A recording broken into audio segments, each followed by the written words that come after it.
Shalom, shalom, pessoal. Gostaria de estar compartilhando com vocês essa pesquisa. Hoje não é Shabbat, eu não sou professor, sou aluno. E gostaria de compartilhar com vocês essa pesquisa que eu fiz em um Shabbat. Para quem gosta de estudar as escrituras, para quem gosta de estar examinando as escrituras. Então, eu gostaria de compartilhar com vocês essa pesquisa que eu fiz aqui sobre Salmos, Terrilim 119, o verso 105.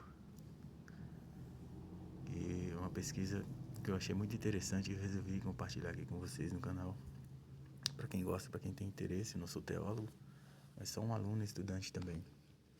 Então, Terrilim 119, aqui no verso 105, né, que é muito conhecido, diz assim: tua palavra é lamparina para os meus pés e luz para o meu derer, caminho, né? Tua palavra é lamparina para os meus pés e luz para o meu caminho.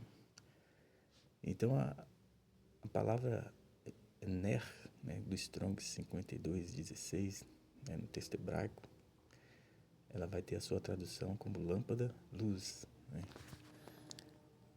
Vai ser o Nun, o Yud e o Resh, né? É um substantivo, né, como está aqui, né, no léxico Strong.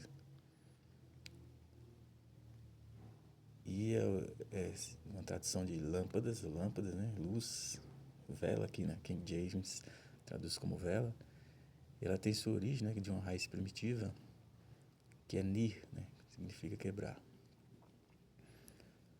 né, corretamente, significando brilhar, né, aqui, ó, uma lâmpada, né, ou seja, o queimador, uma luz literal ou figuramente, né. Vamos ver o comentário aqui que eles trazem pra gente, que o Léxico traz pra gente. Vou colocar direitinho aqui. Então, uma vela, né, Strongs 52:16, né, que corresponde à palavra lâmpada, denota uma lâmpada alimentada por óleo ou sua chama, né. Denota isso. Os antigos lares israelitas dependiam da humilde vela para a iluminação. Após o pôr do sol, tigelas de barro ou bronze continham azeite. Um pavio de linho aspirava o combustível para manter uma chama constante. Então, nos antigos lares israelitas, né, esse tipo de lâmpada que era usado naquela época, né, como ele descreveu aqui, uma tigela de barro, né, ou bronze que continha o azeite, né, e um pavio de linho que aspirava o combustível para manter essa chama constante e acesa. Então, naquela época não existia energia elétrica, como todos nós sabemos, e era assim que eles usavam para estar tendo iluminação à noite, né. Então essa palavra lâmpada, né, que é no hebraico ner, ela traz isso pra gente. Aí é interessante que eu vou em 1 Samuel 3, vai dizer assim, ó, 3:1.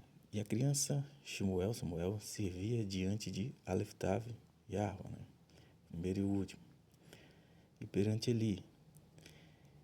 E a palavra de Yahweh era rara naqueles dias.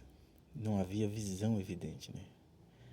Como se, colocando aqui por verso do Terrilim, como se andasse, né, com os pés no escuro, né? Porque se a palavra de Yahweh era rara naqueles dias, estavam sem visão, né, como diz o texto. E interessante que o verso do Terrilim é: tua palavra é lamparina para os meus pés e luz para o meu caminho. Verso 2. Então, a gente nota aqui no verso 1 que a palavra de Yahweh era rara naqueles dias. E veio se passar naquele tempo, quando Eli deitou em sua cama, e seus olhos começaram a aumentar a obscuridade, né? Começou a escurecer, e que ele não podia ver, né? Então, a gente já nota aqui que já dá para ver, né, que o Corre, o sacerdote, eu coloquei aqui entre parênteses, estava meio sem luz, né, no caminho. né? A gente sabe o contexto que estava acontecendo lá em relação aos filhos e etc. Vocês conhecem histórias. E aí no 3 diz assim, a luz, lâmpada, Ner, que aqui no texto está Ner em hebraico, 52:16, de Elohim, ainda não tinha se retirado do templo de Arra, na recal de Arra, onde a arca de Elohim estava. E Samuel estava se deitando pronto para dormir. Então, a manifestação de Elohim persistia ainda, né? Até Samuel ser levantado. A gente sabe o contexto, que a gente sabe do contexto que estava acontecendo nessa época de Israel nesse momento, mas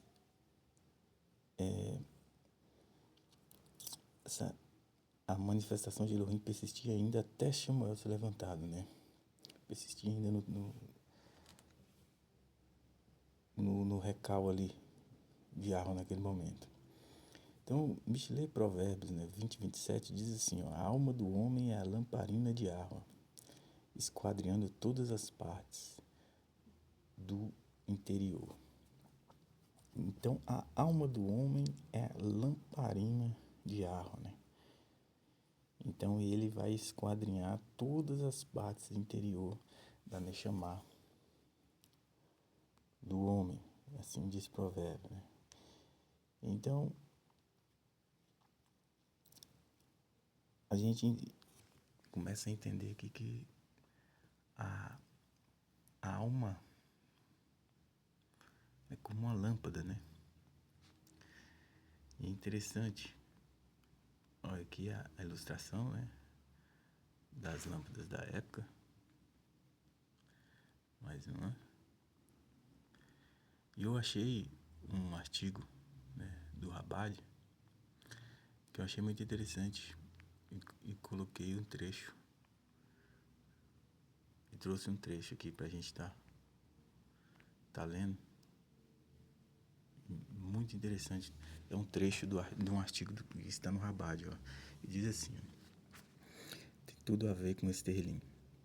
A chama se ergue, como se quisesse se libertar do pavio e se perder nas grandes extensões de energia que envolvem os céus. Mas ao mesmo tempo em que se estende em direção ao céu, a chama, né, já está recuando, apertando o pavio e bebendo avidamente do óleo da lâmpada. Esse é o curso, né, que acontece ali na iluminação, né, quando usa-se essa lâmpada, usava-se essa lâmpada de barro, né? Ele está descrevendo isso aqui. O óleo que sustenta sua existência, né, que está dentro da lâmpada de barro, continua como chama individual. E é essa tensão de energias conflitantes, essa que produz a luz. Então, ele ilustra aqui pra gente que essa tensão de energias, ele coloca assim, né, entre o pavio, o óleo, né, dentro do recipiente de barro, e aí vem a faísca e acende a chama, né, no pavio, e aí esse pavio vai estar aceso enquanto estiver encostado no óleo, enquanto tiver óleo, enquanto o pavio ainda estiver ali vivo, né. Então ele coloca assim, a alma também anseia por transcendência, anseia por libertar-se dos emaranhados da vida material e alcançar uma reunião autoanuladora com seu Criador e fonte, né? Ao mesmo tempo, porém, ela também é movida por uma vontade de ser, uma vontade de viver, uma vontade física e deixar sua marca em um mundo físico. Essa é a alma, né? Então, a gente acabamos de ler aqui em Mishlei Provérbios 20:27, que a alma é a lamparina de ar, ou seja, então a alma seria como essa tigela de barro, né? Então a alma do homem seria como essa tigela de barro aqui, fazendo essa conexão com o artigo, com o texto e o artigo. De novo, né? Então a alma também anseia por transcendência, anseia por libertar-se dos emaranhados da vida material e alcançar uma reunião autoanuladora com seu Criador e fonte. Ao mesmo tempo, porém, ela também é movida por uma vontade de ser, né? uma vontade de viver uma vida física e deixar sua marca em um mundo físico. Na lâmpada de Elohim, que é o homem, aí ele agora afirma aqui, né, como diz o livro de Provérbios, o verso de Provérbios, esses impulsos polares convergem em uma chama que ilumina seu entorno com uma luz divina. E como uma chama é gerada e mantida por meio de uma lâmpada composta de óleo, um pavio e um recipiente contendo os dois, de modo que o óleo seja alimentado através do pavio até uma chama acesa, até ter uma chama acesa, né? Então, para acontecer, né, a iluminação, né, precisa ter, né, a lâmpada, que seria a Neshama do homem, né? Composta de óleo, né? A gente sabe que o óleo representa a arua, né? Tem a ver com o espírito, em português, para a gente entender, do Criador, né? Como a gente vê em vários textos, por exemplo, como Revelação 5:4, então, e muitos outros textos, a gente sabe que o óleo, né, tem a simbologia a ver com a arua do Criador. E o que seria esse pavio, né? E o pavio, né? E o que seria esse pavio que está faltando a gente ver? Então, a lâmpada seria a alma do homem, né? O óleo, a arua do Criador, junto nesse recipiente, e aí falta a gente entender o que seria esse pavio. Vamos continuar. Então, o óleo e pavio são substâncias combustíveis, mas nenhum deles poderia produzir luz por si só, com a eficiência e estabilidade da lâmpada, né? O pavio, se aceso, queimaria brevemente e se apagaria, se ele, né, no caso, se ele não estivesse junto ao óleo, né? Seria completamente consumido. Quanto ao óleo, seria extremamente difícil acendê-lo, né? Mas quando o pavio e o óleo são reunidos na lâmpada, eles produzem uma luz controlada e constante, né? Então, levando... Então, mais uma vez, quando o óleo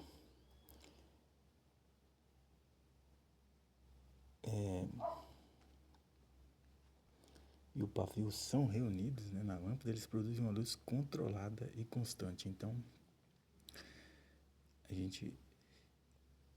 É muito interessante isso, né? Que se eles quando eles estão sozinhos, o pavio queima muito rápido e o óleo é difícil acender. Então, né, vamos continuar aqui que a gente vai entender o que seria então o pavio, né?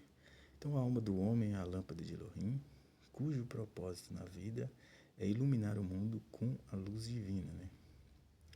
Elohim nos forneceu o combustível que gera a sua luz, né? A Torá e seus mandamentos, né? E a gente sabe que a Torá viva e a Yahshua HaMashiach, que personificam sua sabedoria e vontade e transmite a sua verdade luminosa, né? O óleo divino, né, requer um pavio, né? Ou seja, esse pavio sendo um corpo físico, né, para canalizar sua substância e convertê-la em uma chama iluminadora. Então, acho que aqui nós chegamos, né, e conseguimos entender o que seria o pavio. O pavio seria o corpo físico, né, as atitudes físicas da pessoa.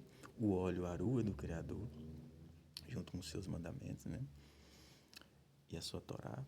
E a lâmpada, a Neshama do homem. Então, quando esses três ingredientes, entre aspas, estão juntos e reunidos, aí sim nós vamos ter a lâmpada trazendo a sua luz plenamente.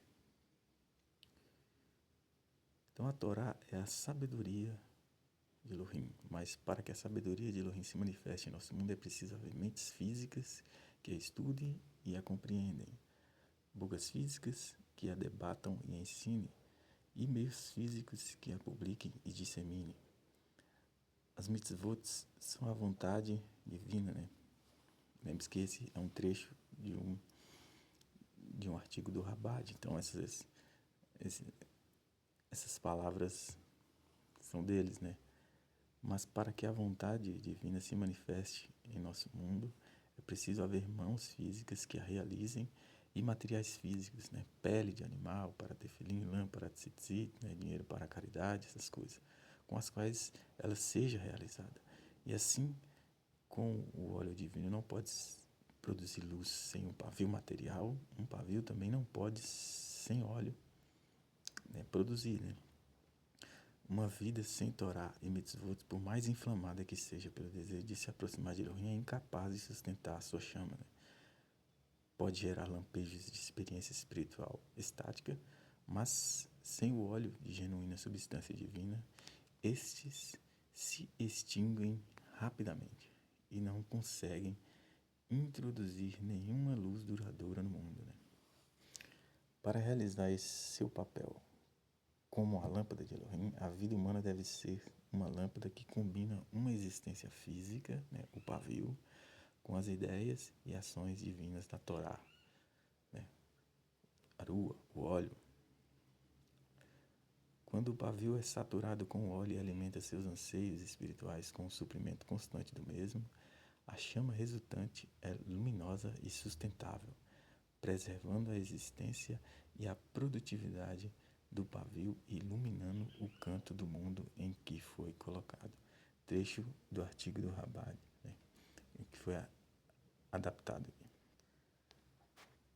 Então, isso tudo que nós falamos aqui me lembrou muito bem quando o Mashiach Yahushua, ele está falando de Yohanan, o emissor, né, João Batista, e lá no capítulo 5 do livro de João, 5:35, o Mashiach, se referindo a ele, diz assim, que ele era uma luz ardente e resplandecente, né? E estivesses querendo por um tempo ter regozijo em sua luz, né?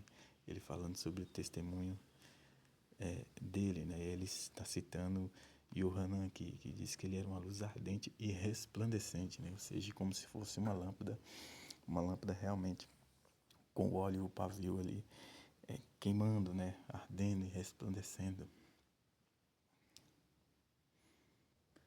Então é muito interessante essa relação e como que realmente nós devemos ser assim, né? Como uma lâmpada com o óleo, os mandamentos, a rua e o pavio, que são as ações, para realmente estar iluminando, trazendo essa luz do Mashiach Yahushua no mundo, né?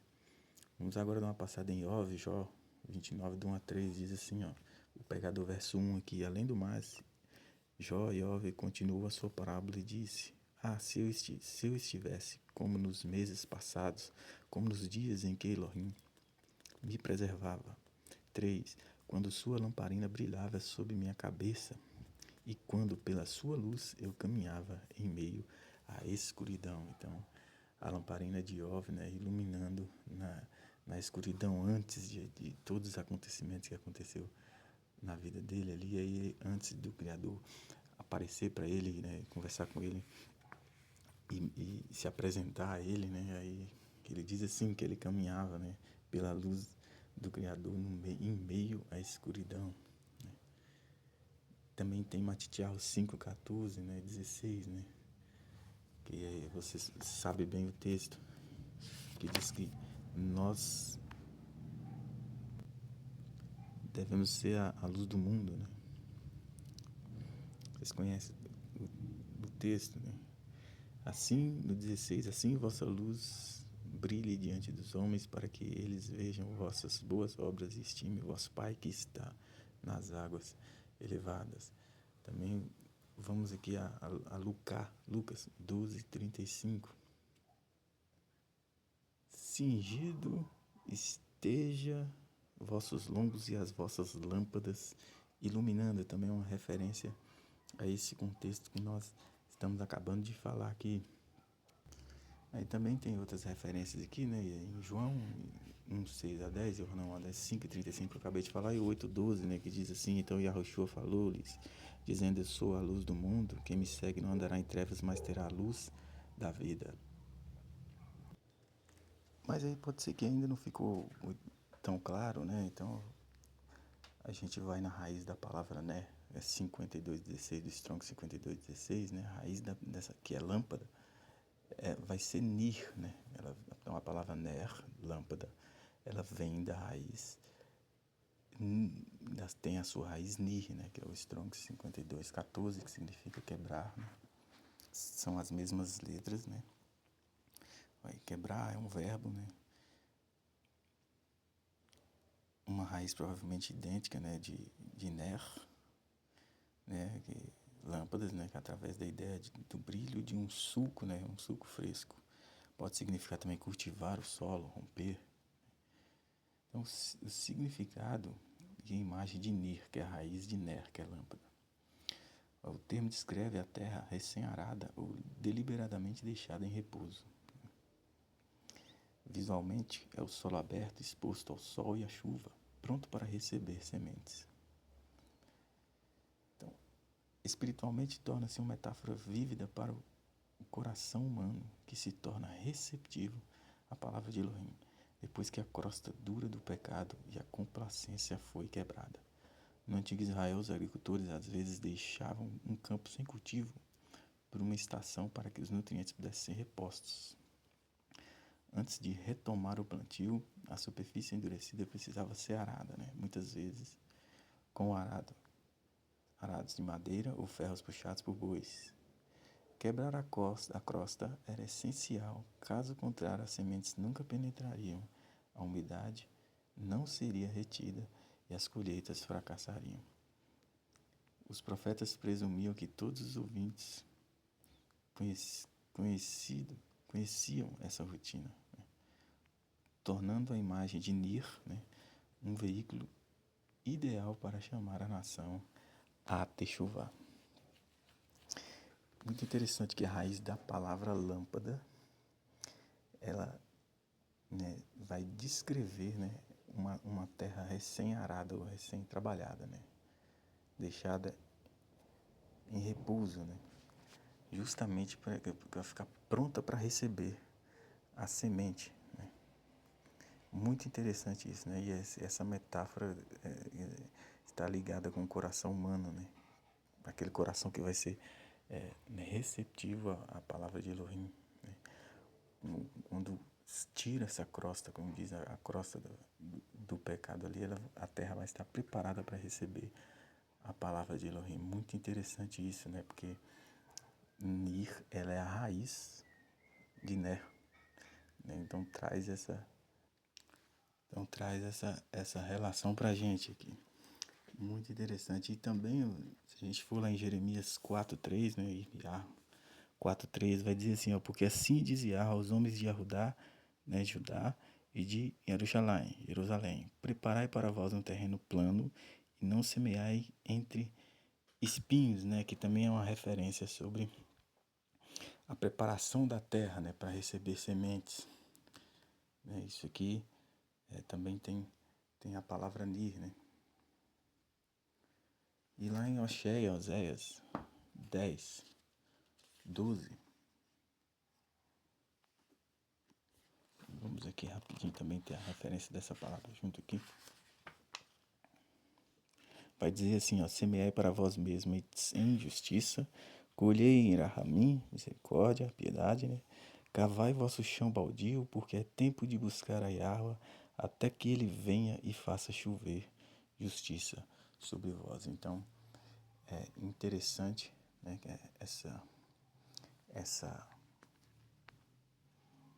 essa raiz de Ner, né, que tem a ver com a preparação do solo para receber as sementes ou a palavra, né? Então, dentro desse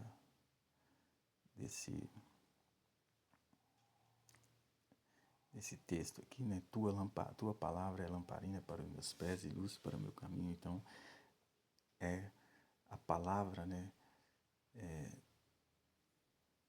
Os mitzvot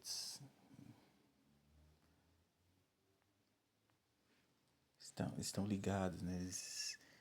Essa palavra, em receber, o recebimento da palavra e a ação, né? De estar cumprindo ali os mitzvot, como aqui no artigo é o pavio, as ações, né? Então, o óleo da lâmpada sendo também a arua do Criador, né? Junto com a lâmpada em si sendo a Neshama do homem. Muito interessante isso, né?